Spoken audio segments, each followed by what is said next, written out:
श्री सीताराम। शिखावस्थी के चैनल में आप सभी का स्वागत है। मैं हूं शिखावस्थी। 8 अप्रैल 2024 दिन सोमवार को चैत्र मास की अमावस्या तिथि है। अमावस्या तिथि जब सोमवार को होती है तो वह सोमवती अमावस्या के रूप में मनाई जाती है। तो सोमवती अमावस्या के दिन पीपल वृक्ष के पूजन का विशेष महत्व शास्त्रों में बताया गया है। तो शास्त्रों के अनुसार पीपल वृक्ष की जब हम पूजा अर्चना करते हैं तो हमें कौन कौन सी वस्तुओं की आवश्यकता होती है, और सोमवती अमावस्या के दिन जब हम पीपल वृक्ष की पूजा अर्चना करते हैं तो उसकी पूजन विधि क्या है, आवश्यक सामग्री क्या है, इन सब की संपूर्ण जानकारी आज आपको इस वीडियो के माध्यम से प्राप्त होगी। सोमवती अमावस्या के दिन पीपल वृक्ष की पूजा अर्चना करके उसकी फेरी देने का बहुत महत्व है। फेरी सभी को देनी चाहिए, चाहे वह सुहागिन महिलाएं हों, चाहे कुमारी कन्याएं हों और या फिर विधवा महिलाएं हों। सभी को सोमवती अमावस्या के दिन पीपल वृक्ष की पूजा अर्चना करके फेरी जरूर देनी चाहिए। पीपल वृक्ष की पूजा अर्चना करके फेरी देने से अखंड सुख सौभाग्य की प्राप्ति होती है। कुमारी कन्याओं को मनोवांछित वर की प्राप्ति होती है और उन्हें भी अखंड सौभाग्य की प्राप्ति होती है। तो इसलिए सोमवती अमावस्या के दिन पीपल वृक्ष की पूजा अर्चना जरूर करनी चाहिए। अब पूजा अर्चना करने की विधि क्या है, तो सबसे पहले हम यह जान लेते हैं कि आवश्यक सामग्री क्या है। पीपल वृक्ष की पूजा अर्चना करने के समय हमें आवश्यकता है एक कलश की, और उसके बाद ये गणेश भगवान गौरी गणेश को बना लेंगे। एक कलश की आवश्यकता होगी और उसके बाद एक दीपक की आवश्यकता होगी।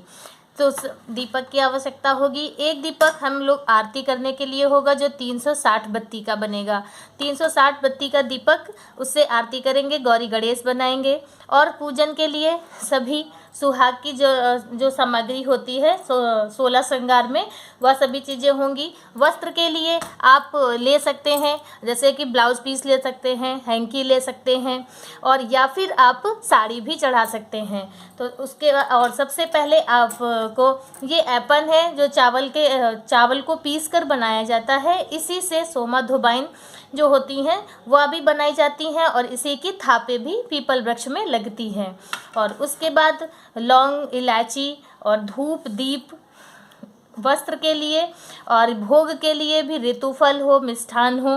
तो और उसके बाद जो आप फेरी देंगे, फेरी का भी सामान होना चाहिए। जितनी संख्या में आप फेरी देंगे, जैसे कि ये कंघा शीशा है, कंघा शीशा की आप फेरी दे सकते हैं। सुहाग की कोई भी सामग्री हो, चूड़ी है तो चूड़ी, एक चूड़ी से 108 चूड़ियों की परिक्रमा आप कर सकती हैं, या फिर आप बिंदी के पत्तों से भी परिक्रमा कर सकते हैं। जितनी संख्या में आप फेरी दें, 21, 51, 108 तक जितनी भी फेरी आपको देनी हो उतनी संख्या में आप उस सामग्री को ले सकते हैं। लेकर आप इस तरह से, अब जैसे कि शीशे हैं, ऐसे आप ये शीशे ले सकते हैं, शीशा भी दान कर सकते हैं। ये है शीशा और कंघा हमेशा साथ में ही दान करना चाहिए। तो इस तरह से दो वस्तुओं की दान करने की महिमा है। तो दो वस्तुओं में आप इस तरह से कर सकते हैं, जौ, चावल, गेहूं, ये अन्न जो है, अन्न का की परिक्रमा जरूर करनी चाहिए। तो आप अपने जो दान करने की वस्तु है वह लें, और थोड़े से चावल या जौ, जो भी अनाज आप ले जा रहे हो फेरी देने के लिए, तो वो ले लें। और उसके बाद एक परिक्रमा करके फिर आप वहाँ जहाँ पर आप पूजा प्रारंभ कर रहे हैं उस जगह पे छोड़ देंगे। तो इस तरह से आप अपनी पूजा करेंगे। अब पूजा की विधि क्या है, आवश्यक सामग्री है जो आपको पीपल वृक्ष की जब आप पूजा अर्चना करने जाएंगे तब आपको आवश्यकता होगी। अब पूजन विधि क्या है, किस प्रकार से आप पूजा करेंगे। तो सबसे पहले आप पीपल वृक्ष पे जब पहुंचेंगे तो वहां पर एक स्थान कर लेंगे जहां पर आप गंगा जल का छिड़काव करें, थोड़ा सा वह स्थान पवित्र कर लें। उसके बाद फिर आप वहां पर एक स्वास्तिक बना देंगे हल्दी से, या जो आप ये ऐपन ले जाएंगे, पीठा जिसे बोलते हैं। अब हमारे यहाँ दोनों चीज़ें बोली जाती हैं, ऐपन भी बोलते हैं हम लोग, पीठा भी बोलते हैं। तो यह जैसे आप ले जाएंगे तो इसी से आप स्वास्तिक बना दें या एक अष्टदल कमल बना दें। उसके ऊपर फिर आप छोटा सा कलश रख दें, एक पात्र लिए जाए उसी में कलश रख दें। कलश के ऊपर गणेश जी और गौरी माता को स्थापित करें, और उसके बाद फिर आप सभी में सबसे पहले जल का छिड़काव करें। पीपल वृक्ष में भी आप चाहे तो परिक्रमा करके जल चढ़ाएं, या फिर एक जगह ही आप जल चढ़ा दें। तो इस तरह से आप पहले जल का छिड़काव करें। फिर उसके बाद सबसे पहले ऐपन से पीपल वृक्ष में 5 थापे लगाएंगे इसी ऐपन से ही। ऐपन से थापे लगाएं, एक स्वास्तिक बना लें और कहीं कहीं पर सोमा धोबिन जो होती हैं उनका भी चित्र उसी में बनाया जाता है। तो जैसे जिनके यहाँ बनाया जाता है वो बना सकते हैं। बहुत लोग करते हैं, जैसे वहाँ पे पहले से कई लोग पूजा करके जाते हैं तो बहुत लोग बनाते हैं, तो जो बनी हुई होती है उन्हीं में पूजा कर लेते हैं।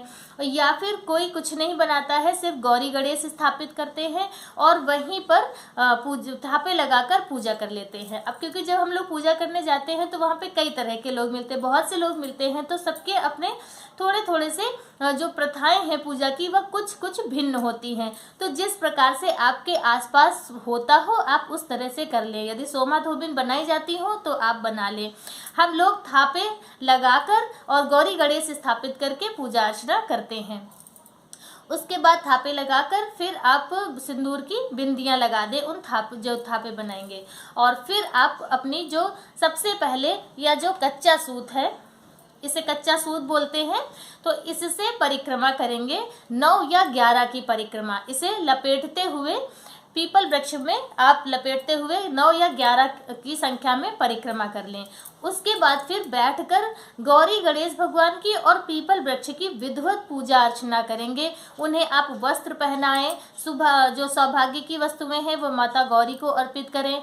फूल गणेश भगवान को, माता पार्वती को, और पीपल वृक्ष में भी नारायण भगवान की को मानकर साक्षात स्वरूप अमावस्या तिथि पर लक्ष्मी नारायण साक्षात माने जाते होते, उनका वास होता है पीपल वृक्ष के नीचे। तो इसीलिए पीपल वृक्ष में तीनों देवी देवता प्राप्त होते हैं, शंकर भगवान और विष्णु भगवान और ब्रह्मा जी। तो अमावस्या तिथि पर इसीलिए पीपल वृक्ष की पूजन का बहुत विशेष महत्व है और सोमवती अमावस्या पर वह महत्व जो है वह दुगना हो जाता है। तो इसीलिए पीपल वृक्ष की पूजा अर्चना करने का बहुत अधिक विधान बताया जाता है। तो इस तरह से आप जब पूजा अर्चना कर लें और जितनी भी पूजा करेंगे दीपक पहले ज़रूर प्रज्वलित कर लेंगे, दीपक जलाकर ही आप वहाँ पर पूजा करें। पूजा अर्चना करने के बाद फिर आप कथा कहेंगे। कथा करने के चाहे तो आप कथा करके उसके बाद परिक्रमा करें या फिर परिक्रमा करने के बाद कथा करें। परिक्रमा आप जितनी संख्या में आपको करनी हो उतनी बार करें। पहली बार जो लोग परिक्रमा देते हैं, फेरी देते हैं, वह धान पान से देते हैं। इस बार खरमास में सोमवती अमावस्या पड़ रही है, इस कारण से कोई भी पहली बार पूजन नहीं करेगा। तो उस जो लोग करते आ रहे हैं वह लोग करेंगे। फेरी देने में आप कोई भी सामग्री ले सकते हैं, खाने पीने की वस्तुएं ले सकते हैं, टॉफ़ी बिस्किट वगैरह, फल ले सकते हैं, और जहाँ तक हो सके लेकिन सौभाग्य की जो वस्तुएं हैं वह लेनी चाहिए, क्योंकि सौभाग्यदायक होती है ना, हम लोगों का अखंड सौभाग्य की प्राप्ति होती है। तो इसलिए सुहाग की सामग्री जो होती है उन्हीं से फेरी देना ज़्यादा उत्तम माना जाता है। तो उसमें आप कुछ भी कर सकते हैं, कभी आप आलता कर दें, कभी नेल पॉलिश कर दें, कभी बिंदी कर दें, कभी सिंदूर कर दें, इस तरह से। बस इतना है नियम कि जब आप फेरी देंगे तो 2 वस्तुएं साथ में रखेंगे।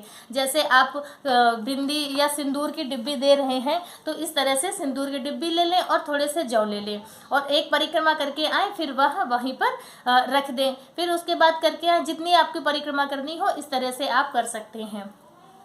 फेरी करने के बाद फिर धूप दीप करेंगे। धूप दीप जरूर करनी चाहिए। और दीप जो जलाते हैं, आरती करते हैं, तो वह आरती 365 बत्तियों की करनी चाहिए। 365 बत्तियां। अब आप कहेंगे कि इतनी बत्तियां हम कैसे बनाएं, तो इसीलिए सोमवती अमावस्या हो या तुलसी पूजन में हो तो उसमें जो है यह जो मौली आती है कलावा, इस कलावे को आप मंगवाएं। यह 2 तरह से आता है, एक सूती कॉटन का आता है और एक रेशमी होता है, टेरिकॉट का भी होता है।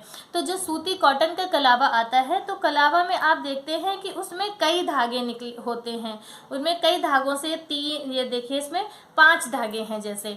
तो अब जब ये 5 धागे हैं तो आप जब इनकी बत्ती बनाएंगे तो इस प्रकार से आप बत्ती बनाएं, जैसे कि, और हमेशा लंबी बत्ती ही जलानी चाहिए। तो इस तरह से आपने जैसे बत्ती बनाई तो इसमें ये 2 बत्तियां हो गई, 2 हो गई। तो इस तरह से आपको बत्तियां अपनी गिननी है। तो इस तरह से आप 365 बत्तियों का ऐसे ऐसे करके राउंड कर लें और फिर दोनों तरफ से इन्हें कैंची की मदद से काट दें। तो जब आप काट देंगे तो यह 365 बत्तियां आपकी बन के तैयार हो जाएंगी। जैसे कि अब इसमें हमने 2 राउंड लगाए और इसमें 5 धागे हैं, तो यह हमारी 10 बत्तियां हो गई। ऐसे जैसे आपने 1 राउंड लगाया तो इसमें 5 इधर और 5 इधर, 10 बत्तियां हो गई एक साथ। तो इसीलिए इसे मौली से बत्ती बनाए तो आपकी जल्दी बन जाएंगी और 308 दीपदान करने का पुण्य फल भी आपको प्राप्त होगा। तो इस तरह से दीपदान करें, आरती पूजा करें और कथा सुने, सोमा धोबिन से आशीर्वाद प्राप्त करें। और यह जो अमावस्या है बहुत पुण्यमयी अमावस्या है। इस दिन सभी को पीपल वृक्ष की पूजा अर्चना जरूर करनी चाहिए। आज का वीडियो मेरा बस इतना ही। मेरा वीडियो आप सभी को कैसा लगा कमेंट करके ज़रूर बताएं। कमेंट में जय सोमा धोबिन या जय सोमवती अमावस्या ज़रूर लिखें और मिलते हैं दूसरे वीडियो में दूसरी जानकारी के साथ। तब तक के लिए श्री सीताराम।